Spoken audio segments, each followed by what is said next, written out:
to everyone present, and good morning to everyone tuned in. Mabrika.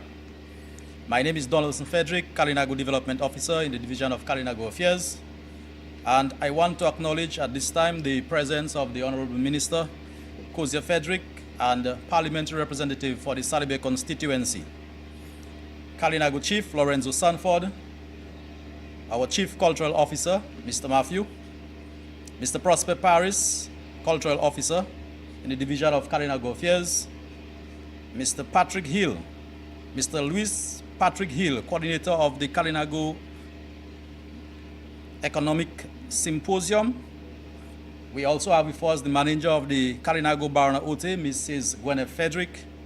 We have Coordinator of the 120 Initiative, Mr. Devon Coffey.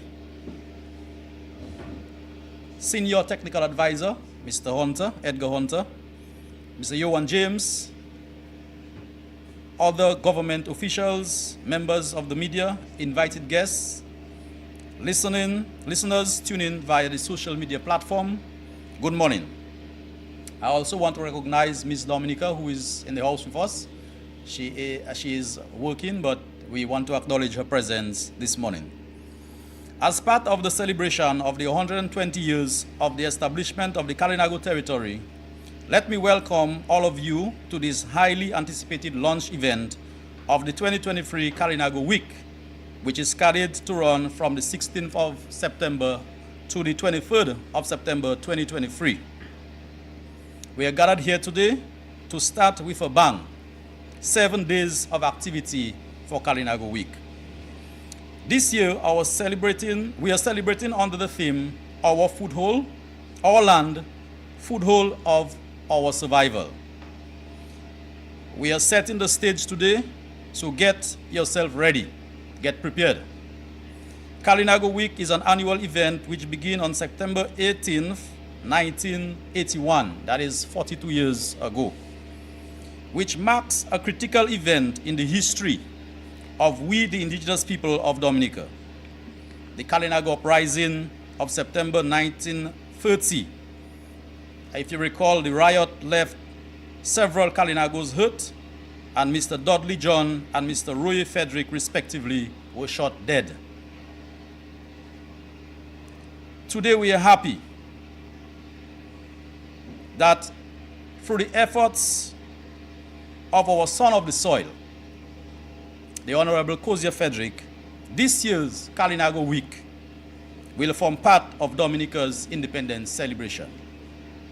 We are happy to invite everyone to the Kalinago territory from the 16th to the 23rd of September 2023 to our unique event of activities to experience the rich culture, the tradition, and of course, have a lasting memory. We have a homestay program in the Kalinago territory, so don't say the Kalinago territory is too far.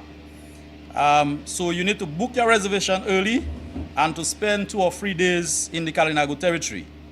I am informing you very early that we are letting you know of the week of activities so you can mark your calendar early and save the date you will like to visit the Kalinago territory and be part of this exciting experience. At this time, I would call on Kalinago Chief, Mr. Lorenzo Sanford, for welcome remarks.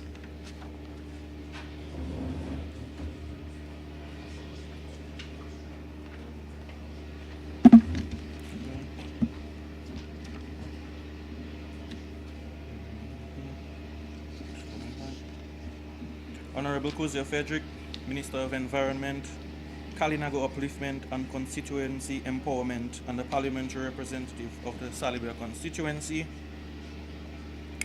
Mr. Louis Patrick Hill, Coordinator, Kalinago Economic Forum, Mr. Prosper Paris, Cultural Officer and Chair of the Kalinago Events Committee, our Development Officer, Mr. Donaldson Frederick, Ms. Gwyneth Frederick, Manager of the Kalinago Barana Ote, Mr. Ulson Matthew, Chief Cultural Officer, Ms. Adicia Burton, Dominica's Queen, the media, ladies and gentlemen, Mabrika.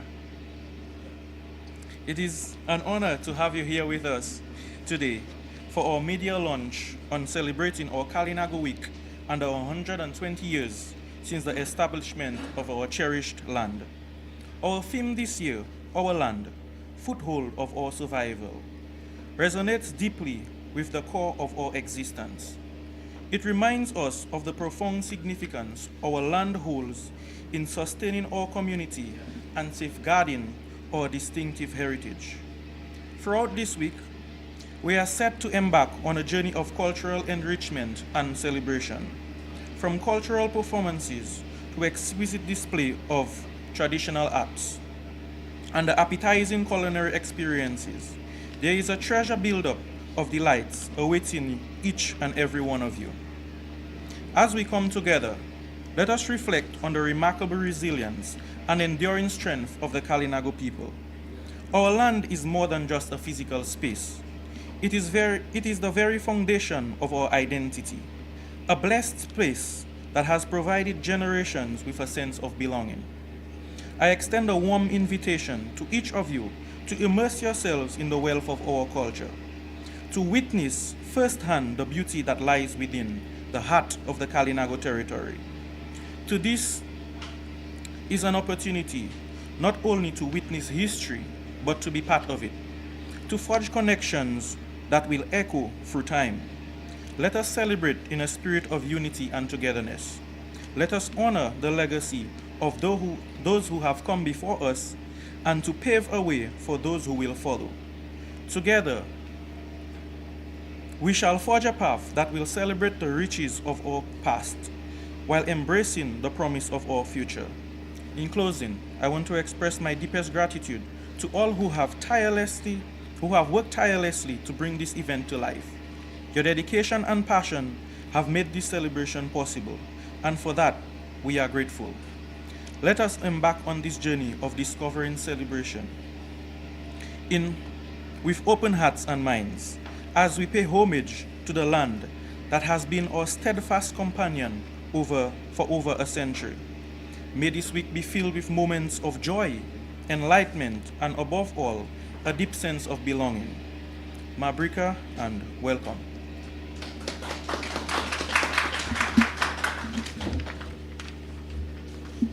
Thank you very much, Kalinago Chief Obutu Lorenzo Sanford.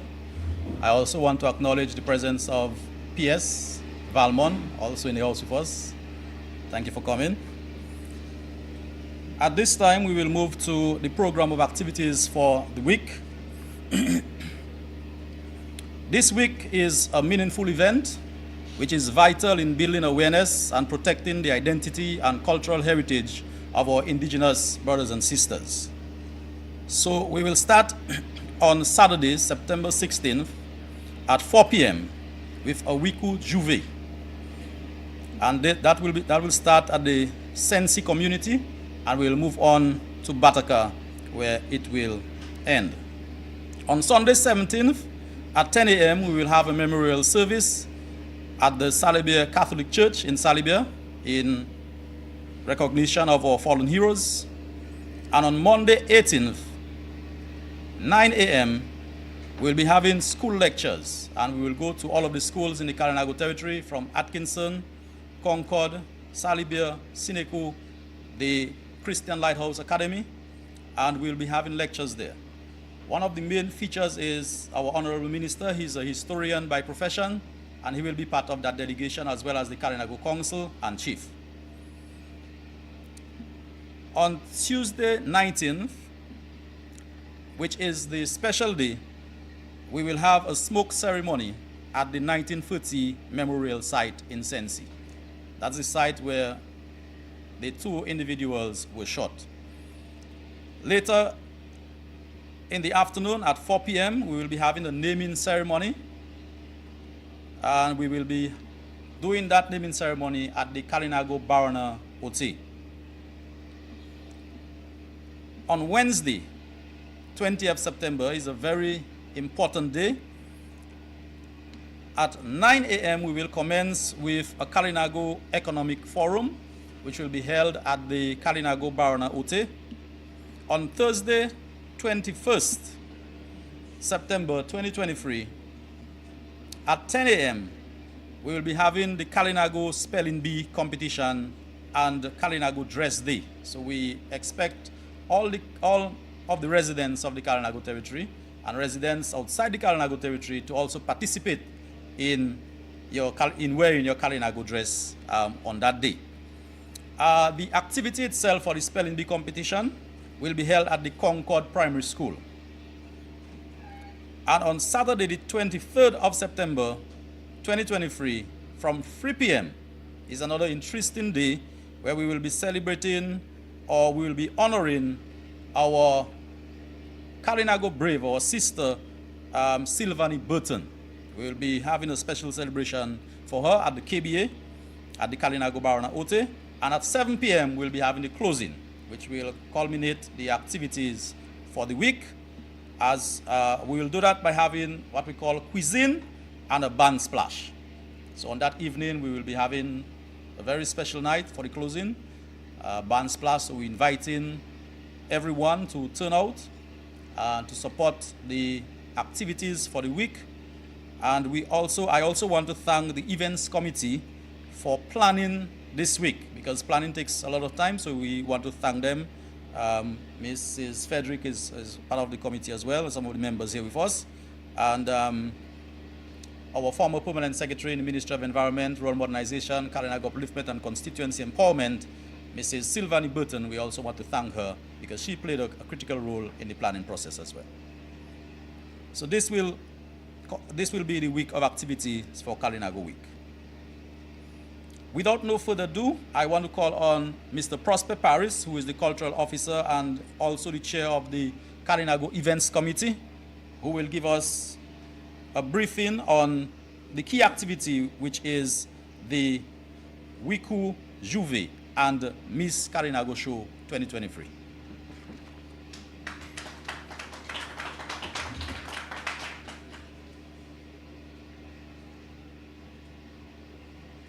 My breaker. Thank you, Chair Frederick, Honorable Kozio Frederick, members of the media, manager of KBA, Miss Dominica right here with a beautiful smile, the other members of the head table. Again, we're here to enlighten the media on activities that would be part of a Kalinago Week. As you know, it is an annual event. And thank you for Mr. Donaldson here, which Frederick will give you detail of the calm down of the different activities of the week. I'm concentrating on two main activities. Well, maybe I'll give you a third one. It's to deal with the waiku. Waiku is a dress, right? A leon cloth, and a wiku is a drink. So two of them can be part of the big celebration. So we can drink wiku while we wear a waiku, and we can also use the kuku. Three things Kalinago that you're going to wear on that day. It's the first time we're going to do that in a form of a juve, and that will give you an opportunity for people to jump in the morning and to exercise exercising in the morning, also early morning, depending on the time or the weather. So it's a really long stretch.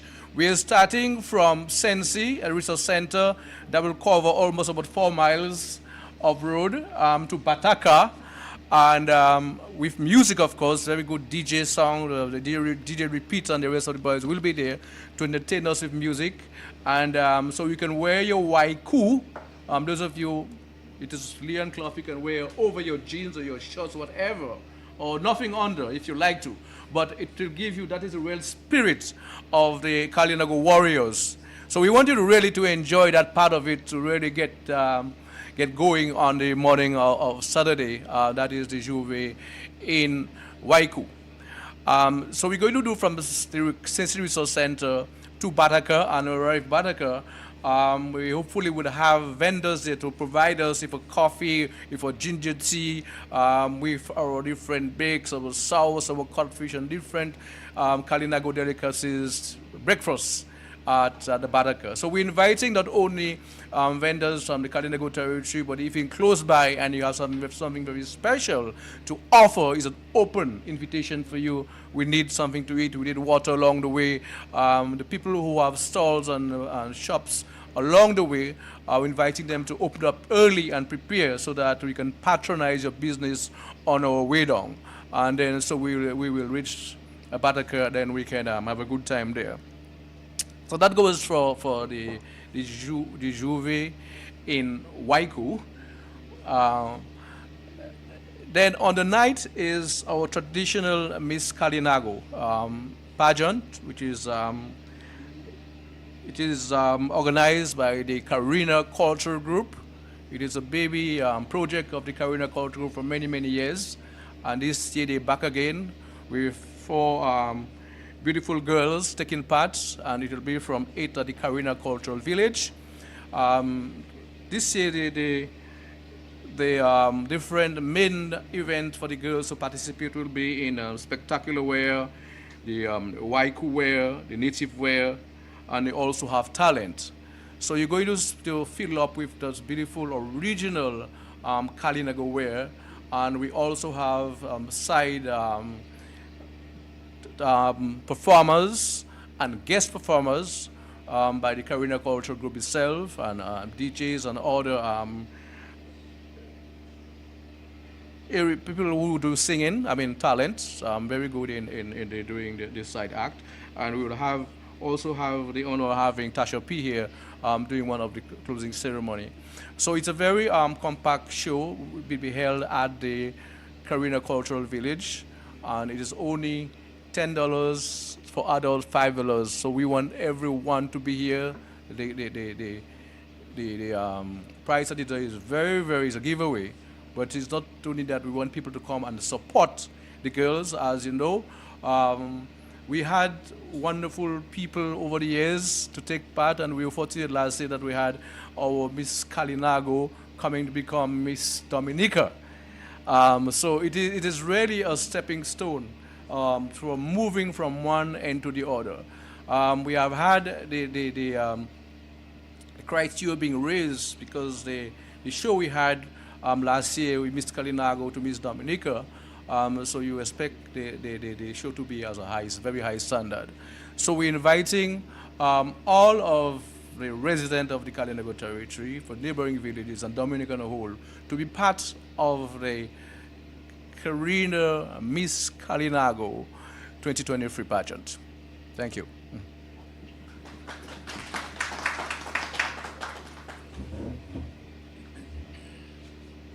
Thank you, Mr. Prosper Paris, for giving us a synopsis of the program of activity for that day. We really want to thank you for that. At this time, I will call on Mr. Louis Patrick Hill, coordinator of the Kalinago Economic Forum, to give us a briefing of this very important activity for the Kalinago territory. Let's put our hands together.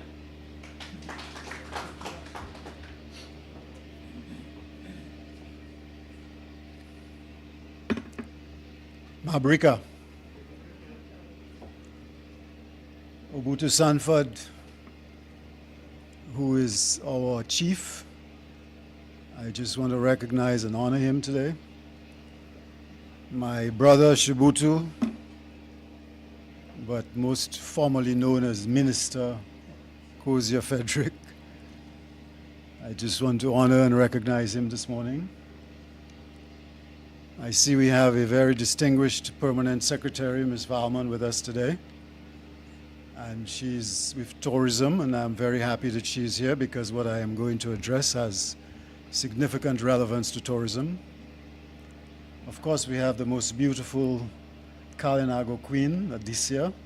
We're very happy that you could join us. Gwyneth, the KBA manager and our counselor.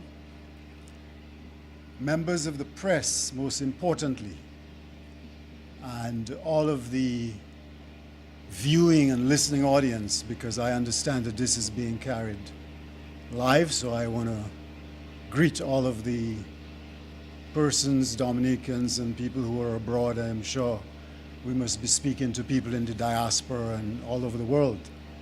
So welcome to this very important briefing this morning on the remembrance of a historic event.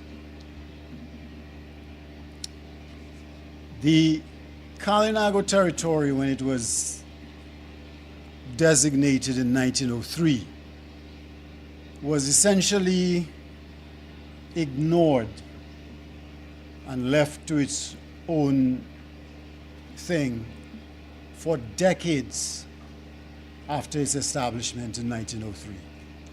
So while other places in Dominica were being developed and infrastructure was being built, schools, hospitals, roads, electricity, water, the territory was pretty much ignored for decades. So it wasn't till the 1970s, 80s that some attention began to be focused on the territory. As a result of this, as a result of the territory being ignored for so long, many ills sort of came out of that. So we had an education, a population that wasn't well educated, with a healthcare system that was nil to nothing, with infrastructure that was dismal. We had schools that were not meeting the needs of students. So because of a whole host of decisions and inaction by numerous governments, the territory finds itself in an economic situation that is not good in comparison to the rest of the country. So the purpose of this economic symposium that we are going to have on the 20th of this month as part of the overall celebration of Kalinago Week, we want to do something that hasn't been done in the past. And that is to develop a strategic plan for how the economic development of the territory should be addressed. Many of you who are familiar with the territory would know that we have always had this land tenure issue. Because we are a communal community, we have no capacity or ability to go to a bank and to get credit, to build a shop, to buy a car, to build a house, to do anything, which is something that is available to all of the rest of Dominica, except for the Kalinago territory. Even to the point that civil servants who so happen to be born and live in the Kalinago territory cannot go to the bank to get a mortgage like every other civil servant in this country can do. So we have significant challenges when it comes to economic development. So if you look at the overall development of this country, the civil servants are the middle class of Dominica. The policemen, the firemen, the teachers, the nurses, all of those persons in the different communities would have a beautiful house. They would have a car. They would have maybe a small business on the side.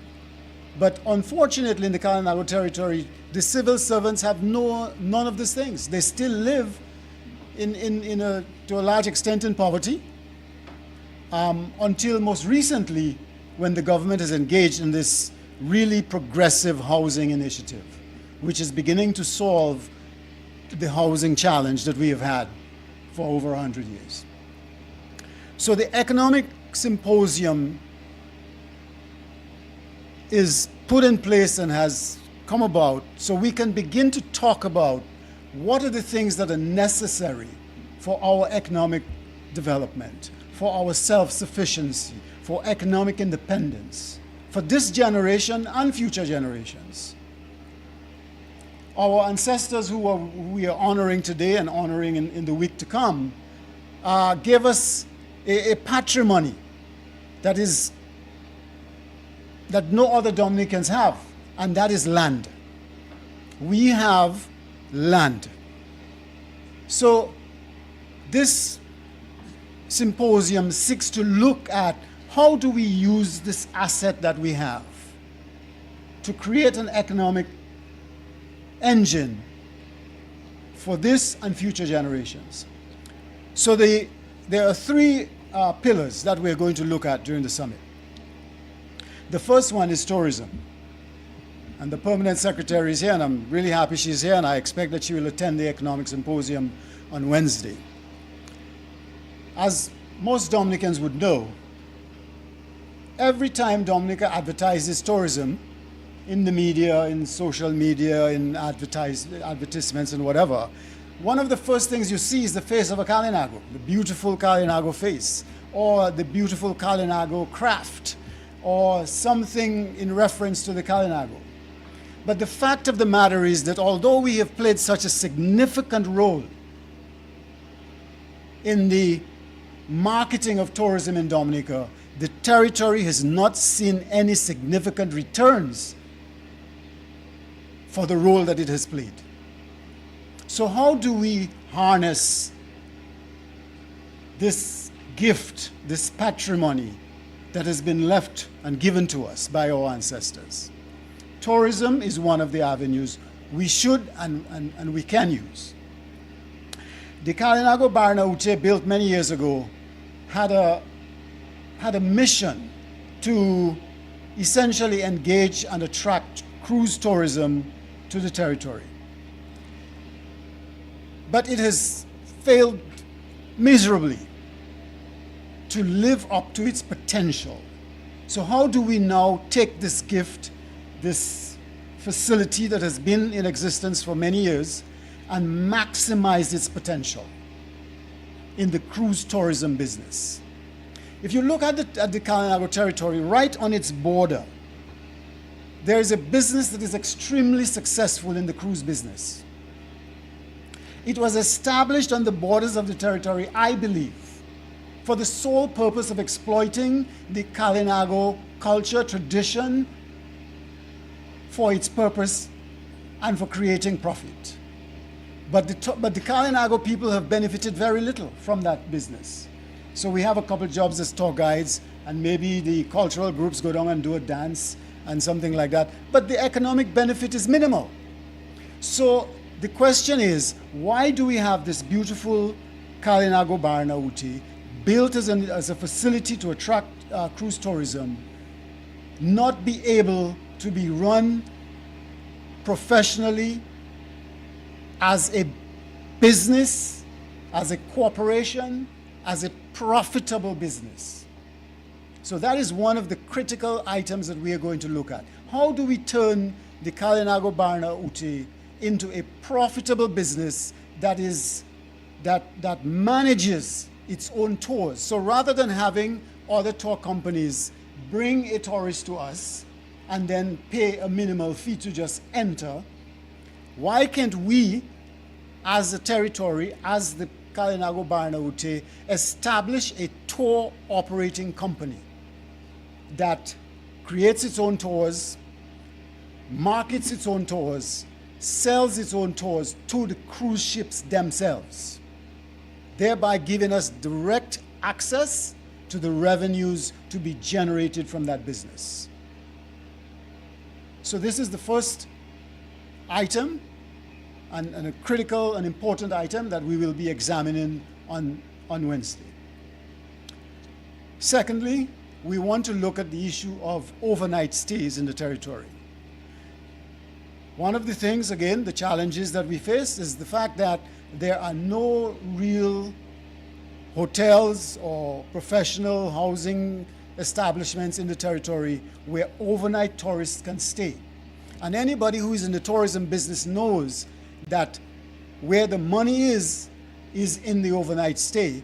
When people stay in your place, they spend, they pay their rent, they buy food from the restaurant, they buy gifts, they do whatever. So we feel that it is time, it is past time, that the territory become a destination that has a facility, a resort, a hotel, Airbnbs that can attract overnight tourists to stay there so we can benefit from the revenues that are generated from this business. There are hotels, and we're happy that there are many hotels being built all over Dominica. Soufriere, we have Jungle Bay, we have Kempinski, we have Nanichi, we have one in Trafalgar, there are many hotels. The Kalinago community and the leadership in the territory today believe that we are very well positioned to have a resort built and operated in the Kalinago territory. We must give credit to the Prime Minister and the government for having invested $1 million in the Iwasi retreat several years ago. And that business was actually doing very well until Hurricane Maria destroyed it completely. So we know that there is potential. We are very close to the airport. We will be close to the international airport. We are already being marketed worldwide. The KBA is already worldwide, is known worldwide. We have all of the elements in place to make tourism, both cruise tourism and overnight tourism, a very successful business venture in the Kalinago territory, and we want to explore that on Wednesday. We have some very significant persons speaking to these issues on Wednesday. On the cruise tourism issue, we have invited Mr. Benoit Badwil from the Port Authority. He may be the most versed person, I think, on the issue of cruise tourism and how we can go about establishing that business in the territory, and he's our keynote speaker on that particular subject. On the overnight stays, we have invited Mr. Sam Raphael, and he has accepted from the Jungle Bay Resort to give us his personal experience on how to go about establishing a resort. And we have also invited a very distinguished man from Guadeloupe, Dr. Pierre Saint-Louis, who owns the Arawak Hotel in Guadeloupe. It's a hotel that has, I believe, 115 rooms. He is a distinguished doctor throughout the region in the healthcare industry, and he also owns the hotel. He has been a great supporter of the Kalinago culture and tradition and its history, and we're really delighted that he's going to be joining us on Wednesday to give us his perspective on how to establish this type of business on the regional, international level. So we're very, very excited to have him participate on Wednesday. So that's for tourism. The other segment that we are going to explore is agriculture. We all know that since the banana industry was decimated because of the World Trade Organization ruling, the territory has never fully recovered in its agricultural pursuits and its ability to produce things, produce on a commercial level that would sustain the farmers' livelihood. So the question is why? Why have we not developed a strategy that specifically addresses agriculture as a profitable business? So we want to look at that. We want to look at the production of high value crops, nutmeg, vanilla, cinnamon, other things that have high value, mangosteen, those types of exotic fruits.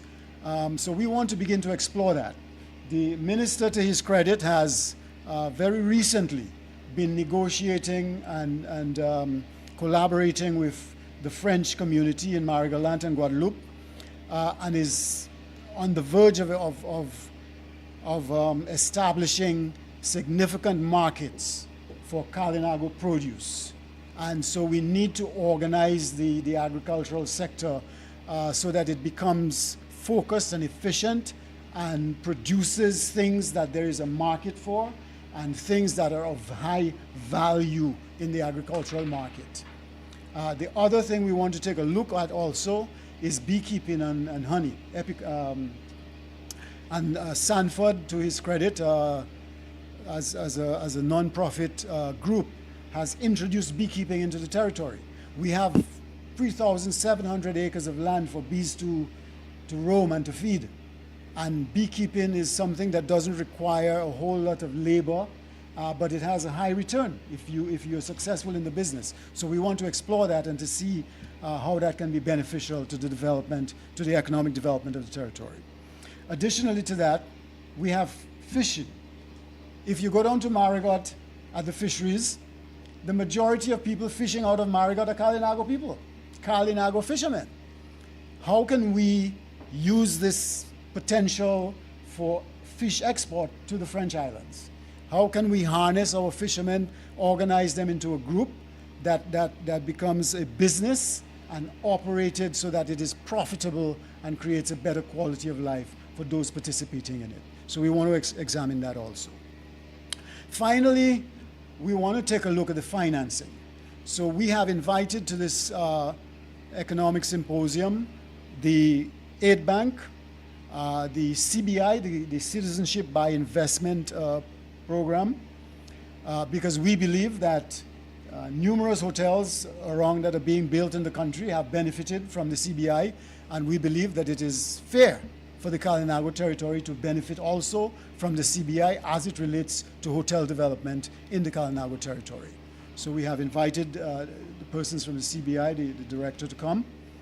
We've also invited the NCCU, who is the credit union, who has an interest because they're located in our neighboring, well, we have two credit unions on the borders in Casabros and in Marigot. But we have also invited the NCCU to come because we have many Kalinago people who are members, and we want to see whether it's possible for us to have our own financial institution in the Kalinago territory, whether it's a credit union or whatever type of institution it is, so that our people can do their transactions there rather than having to pay a bus to go to Marigot, pay a bus to go to Roseau, pay a bus to Casabros. We would like to be able to focus and generate some financial activity in the Kalinago territory itself. Additionally, we have invited Ms. Cheryl Landerol, who is executive at an insurance company, because it's going to require, particularly the cruise initiative that we are exploring is going to require significant insurance coverage, because that's one of the things I think that has always sort of created a setback, because I think a lot of people has always felt that we can't afford the insurance, we don't know how to insure, whatever. So we have invited Mrs. Roll to come up, and incidentally, Mrs. Roll herself is a Kalinago person. So we're happy to have her come up and share her expertise on how we can utilize the insurance industry to protect the businesses that will hopefully be generated out of this economic symposium that we are hosting on the 20th of September, this coming Wednesday, as part of the Kalinago Week. Thank you so much for your participation here today, for you being here, for covering this event, and we hope to be able to answer some questions at the appropriate time. Thank you so much.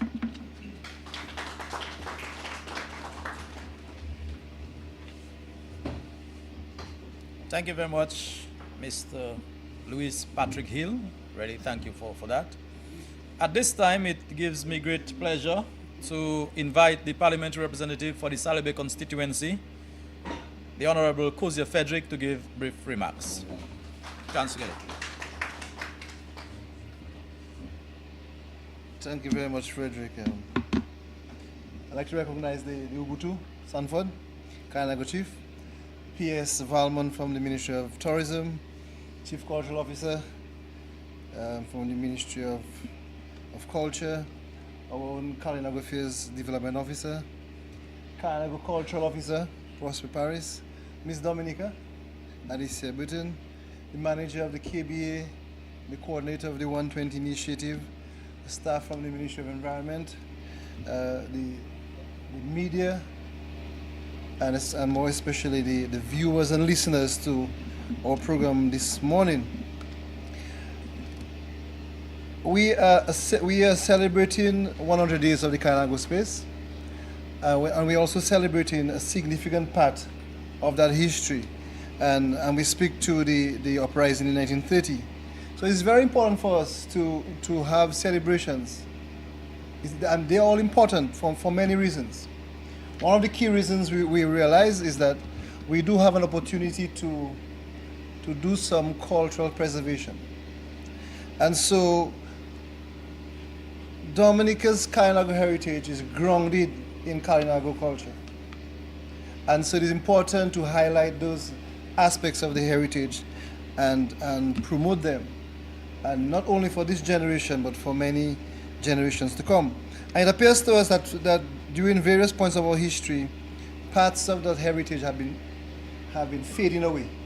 So it's very, very important that we preserve that culture. Another important piece of the celebration is recognizing and respecting that heritage. A crucial part of it, because we're hoping that our celebrations will provide an opportunity for everyone across the Waitikubulian space to acknowledge, first and foremost, the importance of the historical context that made our country what it is today. And also, more importantly, the contributions of the indigenous community. Very, very important. And so we're hoping that with our celebrations this year, and with the important piece of the economic symposium, that we will foster some respect for the knowledge and for the wisdom, and more importantly, for the resilience of the Kalinago people. To a very large extent, across the world, indigenous people have been met with a lot of injustice. And we want, and we'll continue to promote during the celebrations, what I would like to term a time of healing and reconciliation. It's very important because we hope that, one, we'll acknowledge that there were wrongs done, first and foremost, and work together as a Dominican society to ensure there's equity across the cultural lines. So very, very important. An important piece of the celebrations tied in with the cultural dances, the drumming sessions, the renaming ceremonies, the Wiku and Waiku festival is an important piece dealing with education and awareness. More than ever, in our ever-changing society, we have to have an opportunity to engage in a profound educational drive. And so, across the divide, we have a diverse population, and we have to make people aware of the challenges, the historical wrongs, and the history faced by the Kalinago nation. And I believe it will lead to a certain greater understanding of what we do, and also a sense of empathy for the way forward. Important in all of this, friends, is that within the constructs of the Kalinago Week, we'll have an opportunity for cultural exchange. And we are in a creolized society, meaning that we have learned, or we have adapted from European customs, African customs, and Kalinago customs. So it's an opportunity for us to share that exchange. So we are inviting everyone to this space. So it's an open invitation to the Kalinago space to ensure that people from various backgrounds, various color, creed, races, religions can participate and learn from what we have to offer. And for the most part, you will realize that at the end of the exercise, that a big part of that heritage is part of you as a Waitikubulian society member. And so, across the divide, we hope to have a very good dialogue, a very good conversation. How do we preserve culture? How do we keep it intact? But how do we modernize, and how do we treat the culture in an ever-changing global society? But the most important piece for me today is the empowerment of the Kalinago people. And by the very name, I am the Minister for Kalinago Upliftment and Empowerment. And that means that we have to find opportunities to ensure that people within the space have an opportunity to grow and be equal members of our wonderful Waitikubulian society. So it's very, very important that this celebration that we have this year empower our own people, and that they first and foremost understand their critical role in the country's development, and also their own role in developing themselves. So while we are aware that there are historical wrongs, while we are aware that there are parts of history that were very distasteful and didn't help us along the way, we are also mindful that as a nation we have a responsibility to take charge of our destiny. And that's why the important piece of the symposium comes in, because we will not continue to sound the call as a victim. We will continue to grow and make lives better. And so celebrating